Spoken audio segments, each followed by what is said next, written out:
हारने वाले केवल समस्या के बारे में सोचते हैं, लेकिन जो जीतने वाले होते हैं वो हमेशा समाधान की सोचते हैं। नमस्कार, जय हिंद साथियों। रीट एग्ज़ाम 2021 हेतु जो हम बात कर रहे हैं आज, हिंदी के मॉडल पेपर की बात करें। ये हिंदी का कंप्लीट मॉडल पेपर है, नया जो पाठ्यक्रम है उसके अकॉर्डिंग। इसके अंदर जो कंप्लीट अपने 30 सवाल होंगे, जिनमें शिक्षण विधियाँ और जो भी गद्यांश पद्यांश जो अपने सेकंड लैंग्वेज के अनुसार होते हैं। ये मॉडल पेपर एक है हिंदी का। आपको यकीनन अच्छा लगेगा। अगर अच्छा लगे तो लाइक करना, वीडियो को शेयर करना सभी ग्रुप में, सभी साथियों के साथ में, और कमेंट करके अपनी राय देना, और पहली बार देख रहे हैं सब्सक्राइब कर लेना। हमारा प्रयास आपको निश्चित समय में बिना आपका समय वेस्ट किए हुए, गंवाए हुए, आपको श्रेष्ठ मैटर देना। देखिए, सबसे पहले है अपने काव्यांश या पद्यांश कह सकते हैं। तो देख लीजिए, नीचे दी गई काव्य पंक्तियों को पढ़कर आपको उचित विकल्प का चयन करना है 1 से 5 वाले प्रश्नों में। अच्छे से पढ़िए इस पद्यांश को। नहीं झुका करते जो दुनिया से, करने को समझौता, ऊंचे से ऊंचे सपनों को देते रहते जो न्योता, दूर देखती जिनकी पैनी आँख, भविष्यत का तम चीर, मैं हूँ उनके साथ खड़ी जो, सीधी रखते अपनी रीढ़। यह है, इसको आप देख लेना एक बार प्रश्न करते समय। पहला सवाल है, व्यक्ति की दृष्टि कैसी होनी चाहिए? मिस्टर, व्यक्ति की दृष्टि कैसी होनी चाहिए? अंधकार को चीरने वाली, दूर की चीज़ों को साफ साफ देखने वाली, दूरदर्शिता से लेस, या भविष्य का अंधेरा दूर करने वाली। आपने पद्यांश अभी पढ़ा, उसमें एक जगह आए हैं, यहाँ पर देख लीजिए, दूर देखती जिसकी पैनी आँख, भविष्यत का तम चीर। अब यहाँ से इस सवाल का उत्तर है जो दूरदर्शिता से लेस। तो एक के अंदर क्या हो जाएगा? 3 हो जाएगा अपना। ठीक है, अब आप बताना। ऊंचे से ऊंचे सपनों को निमंत्रण देने का भाव है। ऊंचे सपनों को आमंत्रित करना, उच्च कोटि के स्वप्न देखना और उन्हें साकार करने का प्रयास करना, स्वप्नशील रहना, सपनों को आमंत्रित करना। बताइए कौन सा उत्तर होगा? और वीडियो के आखिर में कमेंट करके बताना कितने सवाल सही किए हैं। तो यहाँ पर जो अपना सही उत्तर हो जाएगा वो हो जाएगा ब, उच्च कोटि के स्वप्न देखना और उन्हें साकार करने का प्रयास करना, जो कि काव्यांश में आया है। तम शब्द का पर्याय है यामिनी, रात, अंधकार या निशा। बताइए क्या होगा तम शब्द का पर्याय? तो तम शब्द का पर्याय क्या होगा? 3 के अंदर क्या उत्तर हो जाएगा? 3 के अंदर उत्तर हो जाएगा सी, अंधकार। अगला सवाल, नहीं झुका करते जो दुनिया से, पंक्ति से किसके सामने न झुकने की बात की गई है? विषम परिस्थितियों और अन्याय के सामने, दुनिया के सभी देशों के सामने, अन्यायी राजाओं के सामने, दुनिया के व्यक्तियों के सामने। तो पद्यांश के अनुसार चौथे का क्या उत्तर हो जाएगा? यहाँ पर उत्तर हो जाएगा ए, विषम परिस्थितियों और अन्याय के सामने न झुकने की बात की गई। कई बार आपको जो पद्यांश होगा वहाँ पर पंक्तियों का भाव निकाल के, उनका अर्थ निकाल के उत्तर है जो देना होगा। गद्यांश की तरह सीधा सीधा आपको उत्तर नहीं मिलेगा। सीधी रीढ़ का आशय है आत्मनिर्भर होना, सीधी बात कहना, स्वाभिमानी और स्वावलंबी होना, या अभिमानी होना। तो बताइए सीधी रीढ़ का क्या आशय है यहाँ पर पद्यांश के अकॉर्डिंग? उत्तर हो जाएगा 5 में स, स्वाभिमानी और स्वावलंबी होना। अब स्वाभिमानी और स्वावलंबी होना से मतलब क्या हो जाएगा? देखिए पद्यांश में यहाँ पर देखते हैं, मैं हूँ उनके साथ खड़ी जो सीधी रखते हैं अपनी रीढ़, यानी कि जो स्वाभिमानी होते हैं, स्वावलंबी होते हैं। ये हो गया अपने पद्यांश। अब बात करते हैं हम अपठित गद्यांश की। 6 से 10 तक के सवाल है जो इस गद्यांश में से हैं। गद्यांश को आप अच्छे से पढ़ लीजिए, वापस आप बैक करके वीडियो देख सकते हैं आगे प्रश्न सॉल्व करते समय। मानव के पास समस्त जगत को देखने परखने के 2 नज़रिए हैं। कौन सा? एक तो आशावादी और दूसरा निराशावादी। हिंदी में गद्यांश पद्यांश को आप अच्छे से 2 बार पढ़िएगा जब भी प्रश्नों का उत्तर कर रहे होते हैं। इसे नकारात्मक, सकारात्मक और नकारात्मक दृष्टि भी कहते हैं। जो आशावादी या सकारात्मक मार्ग पर चलते हैं वह सदैव आनंद की अनुभूति प्राप्त करते हैं तथा निराशावादी या नकारात्मक दृष्टि वाले दुख के सागर में डूबे रहते हैं और सदा अपने आप को प्रस्तापित करने के लिए तर्क किया करते हैं। वे भूल जाते हैं कि तर्क और कुतर्क से ज्ञान का क्या होता है? नाश होता है, जीवन में विकृतियां उत्पन्न होती है। आशावादी तर्क नहीं करता, फलस्वरूप वह आंतरिक आनंद की प्रतीति करता है। वह मानता है कि आत्मिक आनंद कभी प्रहार या काटने की प्रक्रिया में नहीं है, इसलिए जगत में सदा आशावाद ही बना रहता है और उससे ही महान व्यक्तियों का सृजन किया है, यानी आशावाद ने। निराशावाद या नकारात्मकता की नींव पर कभी किसी का कोई भी जीवन प्रासाद का निर्माण नहीं हुआ, प्रासाद का निर्माण नहीं हुआ। तो बताइए, जगत शब्द में लिंग है, पुल्लिंग, नपुंसकलिंग, स्त्रीलिंग या इनमें से कोई नहीं। गद्यांश से यहाँ पर व्याकरण के प्रश्न बनाए जा रहे हैं। जगत शब्द में लिंग है तो यहाँ पर उत्तर हो जाएगा, आसान सवाल है, 6 में 1 पुल्लिंग। ठीक है, अगला देखिए, विकृति में उपसर्ग है। विकृति शब्द में उपसर्ग है, ई उपसर्ग, वि उपसर्ग, ई उपसर्ग, विक उपसर्ग। तो बताइए क्या हो जाएगा? आसान है ये भी। विकृति में उपसर्ग हो जाएगा अपने साथ में बी, वि उपसर्ग। ठीक है, एक प्रत्यय है, निम्न में से किस शब्द में एक प्रत्यय है? प्रत्येक में, अनेक में, अर्जित में या आत्मिक में? इस सवाल का उत्तर आप कमेंट करके बताना, मैं नहीं बताऊंगा आपको। वे सर्वनाम है, वे सर्वनाम है। अन्य पुरुष पुरुषवाचक, उत्तम पुरुष पुरुषवाचक, निजवाचक या कोई नहीं? बताइए।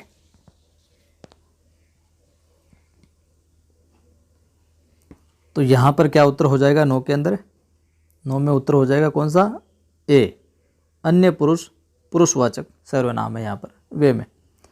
निम्न में से क्रिया शब्द है आपको, आंतरिक, कर्ता या जगत, कौन सी क्रिया इनमें से?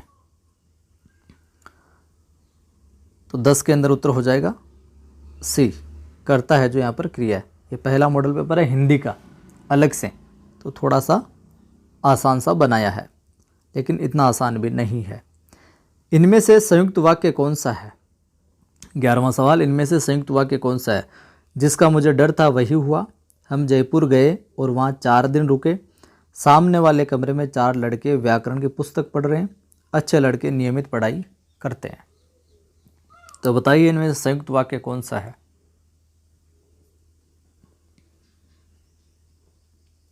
तो 11 में क्या हो जाएगा उत्तर? 11 में हो जाएगा बी, हम जयपुर गए और वहाँ 4 दिन रुके। ये यहाँ पर क्या है? संयुक्त वाक्य है। 12वां सवाल देखिए, मैं कलम से पत्र लिखता हूँ, मैं कलम से पत्र लिखता हूँ में कारक का भेद है, कर्म कारक है यहाँ पर, करण है, अपादान है या फिर संबंध है? मैं कलम से यानी साधन से लिखा जा रहा है, तो साधन की जहाँ पर सहायता ली जाती है किसी भी चीज़ की, मैं कलम से पत्र लिखता हूँ, तो वहाँ पर कौन सा हो जाएगा? वहाँ हो जाएगा करण कारक। क्या हो जाएगा? करण कारक। अगला देखिए, 8 कनौजिए 9 चूल्हे लोकोक्ति का अर्थ है अनमेल मिश्रण, नुकसान होना, फूट होना, उद्देश्य से भटक जाना। 8 कनौजिए 9 चूल्हे क्या हो जाएगा? बताइए साहब। 13 में उत्तर हो जाएगा सी, फूट होना। अगला सवाल, वह कौन सा शब्द है जो प्राय ज़्यादातर बहुवचन में प्रयुक्त होता है? देव, छात्र, नक्षत्र या प्राण? तो यहाँ पर हो जाएगा डी, प्राण है जो प्राय बहुवचन में प्रयुक्त होता है। नए पाठ्यक्रम के अनुसार ये बनाया हुआ है अपने पेपर। तो बेवणी का अर्थ है, बेवणी जो राजस्थानी शब्द है, बेवणी का अर्थ क्या होगा? लोकगीत, गले का आभूषण, चूल्हे का अग्रभाग जहाँ राख एकत्रित होती है, कोई नहीं।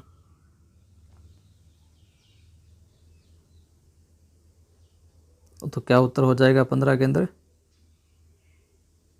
15 में उत्तर हो जाएगा अपना सी, चूल्हे का अग्रभाग जहाँ राख एकत्रित होती है। सवाल, नर्सरी तथा प्राथमिक स्तर पर कविता शिक्षण की सर्वश्रेष्ठ प्रणाली है। नर्सरी तथा प्राथमिक स्तर पर कविता शिक्षण की सर्वश्रेष्ठ प्रणाली है। गीत तथा नाट्य प्रणाली, शब्दार्थ कथन प्रणाली, प्रश्नोत्तर प्रणाली या व्याख्यान प्रणाली।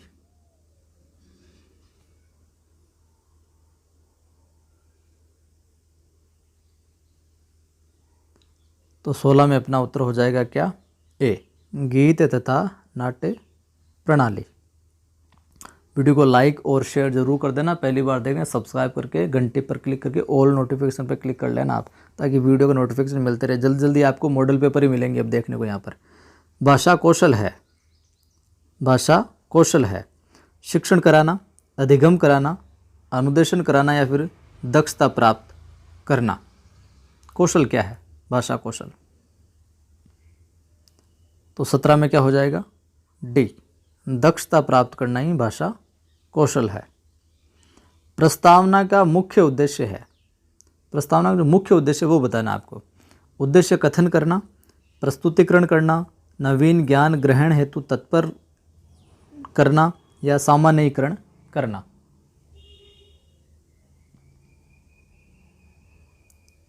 तो क्या हो जाएगा 18 में उत्तर? सही उत्तर हो जाएगा नवीन ज्ञान ग्रहण हेतु तत्पर करना, यह प्रस्तावना का मुख्य उद्देश्य होता है। मौखिक अभिव्यक्ति का आवश्यक गुण है 19 नंबर है। मौखिक अभिव्यक्ति होता है, उसका आवश्यक गुण क्या होता है? गतिशीलता, ग्राह्यता, प्रभावोत्पादकता या फिर उच्चारण की शुद्धता। तो यहाँ पर प्रमुख जो गुण है, आवश्यक जो है थी, वो है उच्चारण की शुद्धता। डी यहाँ पर उत्तर हो जाएगा। अगला सवाल, मूल्यांकन का क्षेत्र परीक्षा से होता है, सीमित होता है। मूल्यांकन का जो क्षेत्र होता है वो परीक्षा से सीमित होता है, विस्तृत होता है, समान होता है या फिर संकुचित होता है? बताइए क्या होगा उत्तर? 20 में उत्तर हो जाएगा अपना क्या? बी, विस्तृत होता है। 21 नंबर, श्रव्य दृश्य शिक्षा से तात्पर्य नहीं है। श्रव्य दृश्य शिक्षा से तात्पर्य नहीं है।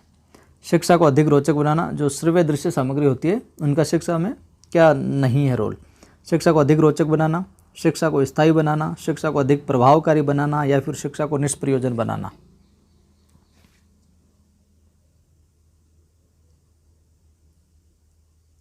तो यहाँ पर उत्तर हो जाएगा 21 में डी, शिक्षा को निष्प्रयोजन बनाना। ये इसका रोल नहीं है। बाकी तो श्रव्य दृश्य सामग्री के माध्यम से शिक्षा को अधिक रोचक भी बनाया जाता है, स्थायी भी बनाया जाता है और शिक्षा को अधिक प्रभावकारी बनाने के लिए इनका प्रयोग किया जाता है। लिखित अभिव्यक्ति का साधन नहीं है। पत्र लेखन, निबंध लेखन, वाद विवाद और नाट्य लेखन। तो बताइए 22 में लिखित अभिव्यक्ति का साधन नहीं है।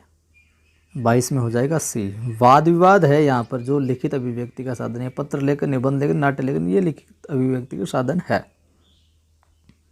23 नंबर, बालकों को लिखना सिखाने से पहले यह आवश्यक है कि अक्षर सिखाना, उन्हें बारकड़ी सिखाना, लेखन संबंधी जिज्ञासाएं उत्पन्न करना, उनको क्रियाशील बनाना।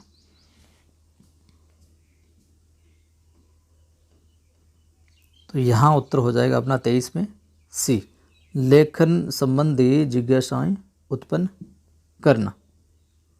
अगला है, प्रिंट मीडिया में सम्मिलित नहीं किया जा सकता। प्रिंट मीडिया में किसको सम्मिलित नहीं किया जा सकता? समाचार पत्रों को, पत्रिकाओं को, पाठ्य पुस्तक को या विद्यालय पत्रिकाओं को। तो 24 में उत्तर हो जाएगा अपना सी, यानी कि पाठ्य पुस्तक को प्रिंट मीडिया में सम्मिलित नहीं किया जाता है। 25 नंबर, उपचारात्मक शिक्षण द्वारा अध्यापकों की कमियों का उपचार किया जाता है। छात्रों के घायल होने पर उपचार करते हैं। छात्रों की कमजोरियों का निदान कर उसे दूर करने तो शिक्षण करते हैं या कुछ नहीं कर सकते। तो आसान है ये, तो उपचारात्मक शिक्षण द्वारा 25 में हो जाएगा क्या? सी, छात्रों की कमजोरियों का निदान कर उसे दूर करने तो शिक्षण कराते हैं। शिक्षण कौशल का उपयोग किया जाता है। 26 नंबर सवाल है, शिक्षण कौशल का उपयोग किया जाता है। कक्षा के अंदर किया जाता है, कक्षा के बाहर, दोनों जगह या उपरोक्त में से कोई नहीं। क्या होगा उत्तर? 26 में हो जाएगा सी, दोनों, कक्षा के अंदर और बाहर दोनों जगह होता है। 27 नंबर देखिए, प्रश्न पत्र निर्माण करने से पूर्व निम्न में से किस प्रपत्र को तैयार करना आवश्यक है? पूरक पुस्तक को, ब्लूप्रिंट को, उसका पाठ्यक्रम को, या प्रश्नों के प्रकार। तो जब भी प्रश्न पत्र का निर्माण किया जाता है उससे पहले एक ब्लूप्रिंट है जो तैयार किया जाता है। तो 27 में क्या हो जाएगा अपने? बी, 27 में बी। 28 देखिए, दल शिक्षण का सर्वप्रथम प्रयोग किया गया, दल शिक्षण का, कैम्ब्रिज विश्वविद्यालय में, कोलंबिया विश्वविद्यालय में, ऑक्सफोर्ड विश्वविद्यालय में, या फिर हार्वर्ड यूनिवर्सिटी में।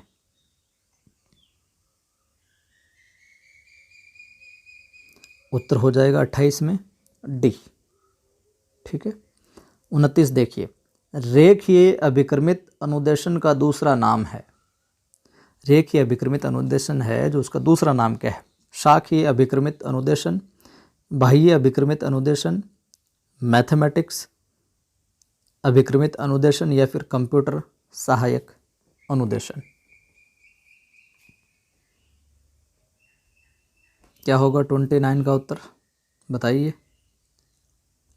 उत्तर हो जाएगा 29 में बी, रेखीय अभिक्रमित अनुदेशन का दूसरा नाम है बाह्य अभिक्रमित अनुदेशन। 30वां और आखिरी सवाल हिंदी के मॉडल पेपर का, हर्बर्ट उपागम के पद हैं 1, 2, 3 या 5? आसान है बिल्कुल। कितने हैं? 5 हैं। और कौन कौन से वो आप कमेंट करके बताना। और हमारी जो मेहनत है, हमारा जो प्रयास है, आपको ज़्यादा से ज़्यादा मॉडल पेपर करवाने का, और बिल्कुल निश्चित समय में। तो इसलिए आपका जो संबल मिलता है, सहयोग मिलता है, वो इस रूप में मिलता है। वीडियो को आपको लाइक करना है, शेयर करना है सभी ग्रुप में दोस्तों के साथ। पहली बार देख रहे हैं तो सब्सक्राइब करके घंटे वाले निशान को क्लिक करना है और ऑल पे क्लिक करना है, ताकि आने वाले हर वीडियो की सूचना आपको मिलती रहे। ज़्यादा से ज़्यादा लोग जुड़ें, ज़्यादा से ज़्यादा साथियों को जुड़ें, सब्सक्राइब करवाएं, ताकि उन सबकी मदद हो सके। जय हिंद। फिर मिलते हैं किसी और मॉडल पेपर के साथ।